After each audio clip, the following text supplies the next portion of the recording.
oitavo ano, então, voltando então para a segunda aula, tá? Segunda semana do PET 6, continuando com álgebra. Então, vamos lá, álgebra. Em álgebra, equações com incógnitas representadas por letras são chamadas de monômio, tá? Então, veja bem, se eu tiver uma letra, no caso aqui eu tenho B, então ela é o quê? Um monômio. Quando eu tenho mais de uma letra, eu chamo de binômio, tá? Duas letras. Três letras, eu vou chamar de quê? Trinômio, tá? E polinômio quando eu tiver mais de três. Beleza, isso aqui é só para conhecimento de vocês, pode aparecer em algum exercício, vocês não saberem o que significa monômio, tá? Então vamos lá. Classificação de termos algébricos. Então vamos lá. Simplificação, perdão. Podemos simplificar alguns termos algébricos, né?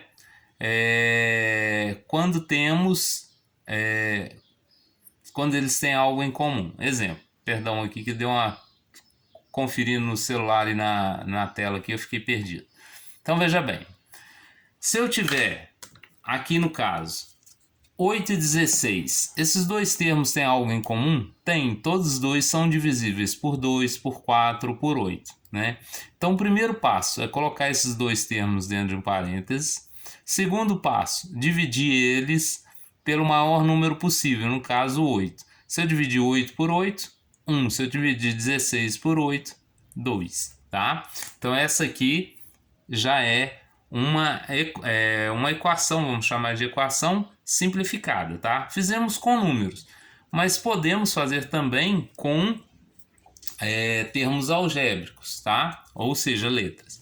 Os termos 8 e 16 são termos que têm algo em comum. Os dois são divisíveis por 8 ou simplificáveis por 8.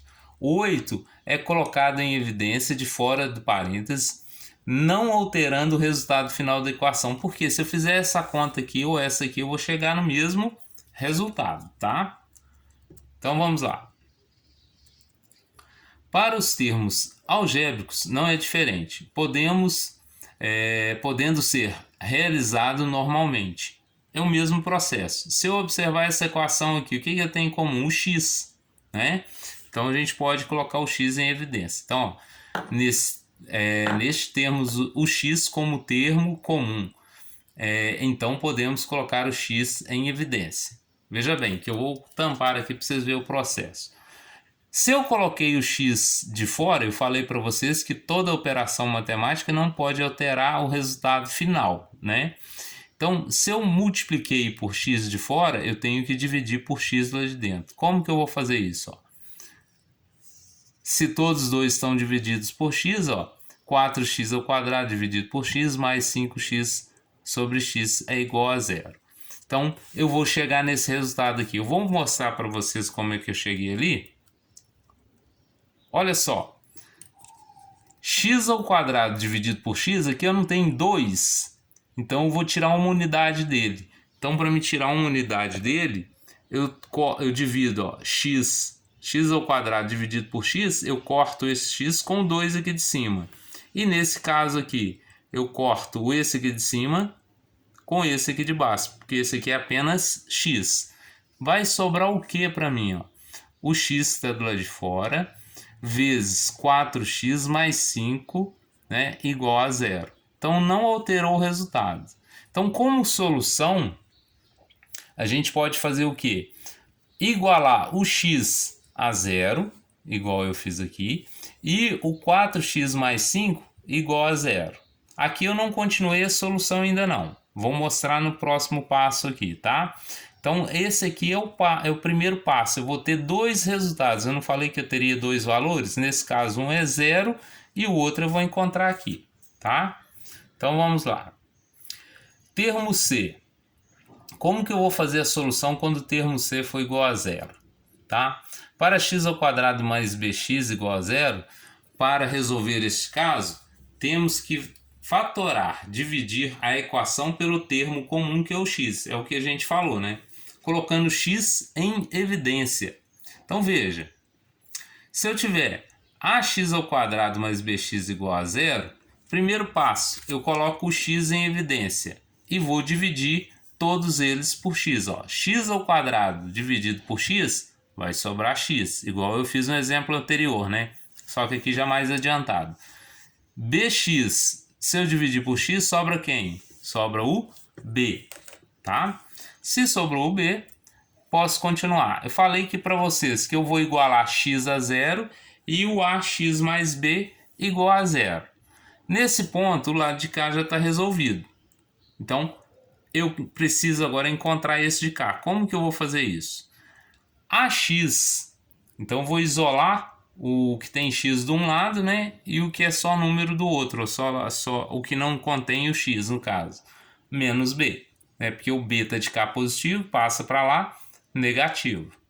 Então, eu não quero ax, eu quero o x. Se o a multiplica o x, eu passo ele para lá fazendo o quê? Dividindo. Então, vou pegar o a, passar para cá, fazendo o quê? Dividindo. Então, qual que vai ser minha resposta? X é igual a menos b sobre a.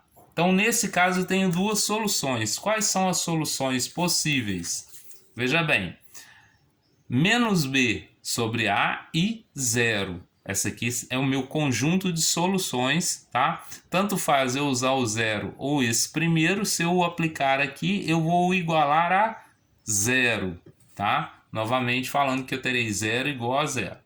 Então, na sequência, veja bem, agora com um pouquinho de números, né? 5x ao quadrado mais 15x igual a zero. Primeiro, eu coloco em evidência quem? O x, né? Porque tem nos dois aqui. Então, usando o x agora. 5x ao quadrado por x, sobra 5x. 15x dividido por x, sobra 15. Então, na sequência, o que vai acontecer? O x eu falei que é igual a zero. E o 5x mais 15 também é igual a zero. Agora eu vou resolver a segunda parte. Como? Primeiro deixo que tem o x, o termo x de um lado. Nesse caso eu passo o que é só número para o outro lado. Então eu vou ter 5x igual a menos 15. Na sequência, só que eu não quero 5x, eu quero x. Como que eu vou resolver isso? O x vai ser igual a quem? Menos 15 dividido por 5. Então, 15 dividido por 5 dá menos 3, né? Neste caso. Então, nessa sequência, então, a solução da equação é quem? É o zero, que eu tinha comentado lá em cima, e o menos 3.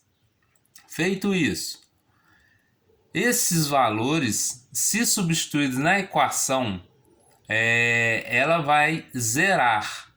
Ou seja, vai ser minha raiz ou zeros da equação. O que eu estou falando? Se eu pegar esse zero e colocar nessa primeira aqui e resolver, isso aqui vai dar zero. Se eu colocar menos 3 aqui e resolver, menos 3 aqui e menos 3 aqui e resolver, também vai dar zero. Se eu não errar sinal nenhum, eu vou encontrar zero igual a zero, tá? Muita atenção com os sinais. Veja bem, fiz a conta aqui então. Menos 3 ao quadrado, menos 3 vezes menos 3 dá o quê? Dá 9. 15 vezes menos 3. 15 vezes menos 3, menos com menos, menos com mais, menos 45. Agora eu faço 5 vezes 9, no caso aqui, vou ter o quê? 45 menos 45. 45 menos 45 é zero, então zero é igual a zero. Então eu posso classificar esse 3, né, como sendo o quê? Raiz da equação. No caso, zero, se eu substituísse, eu também teria certeza que daria zero, porque zero ao quadrado vezes 5 vai dar zero. 15 vezes 0 vai dar zero, então 0 mais 0 é zero. Zero vai ser igual a zero. Então todos os dois satisfazem, né, a solução do exercício, ou seja, todos os dois são solução desse exercício. Na sequência, então, equação do primeiro grau. Vou demonstrar para vocês o que é uma equação do primeiro grau, o que é o gráfico, o que é a solução, né? Só para a gente lembrar. Nós falamos dessa tabela aqui lá em outros PETs anteriores, eu esqueci qual era o número dele. como que eu faço? Eu escolho valores para x, né? E coloco aqui. Substituo no lugar do x aqui o valor que eu escolhi para me achar o valor do y. Então aqui, ó, sempre o x na frente e o y atrás. Nesse caso aqui, ó, eu encontrei o que? Nesse caso aqui eu achei os pontos, tá? Ó, esses pontos aqui. Se fosse a raiz da equação para ela ser igual a zero, eu ia descobrir qual o valor do x faz com que 3x menos 5 seja igual a zero, tá? Então aqui, ó, vocês observem aqui que o zero seria um termo que passa pelo x aqui, ó, tá? Mas como é uma fração aqui, eu nem vou resolver ela não, mas vou mostrar para vocês agora na equação do segundo grau, tá? Veja bem, quando eu faço aquelas contas todas, tá? E acho dois valores, o meu gráfico é chamado de parábola, tá? Essa curva aqui, você viu que no primeiro grau é uma reta, no segundo grau é uma parábola ou uma curva. Veja bem, o que representa para mim a raiz da equação?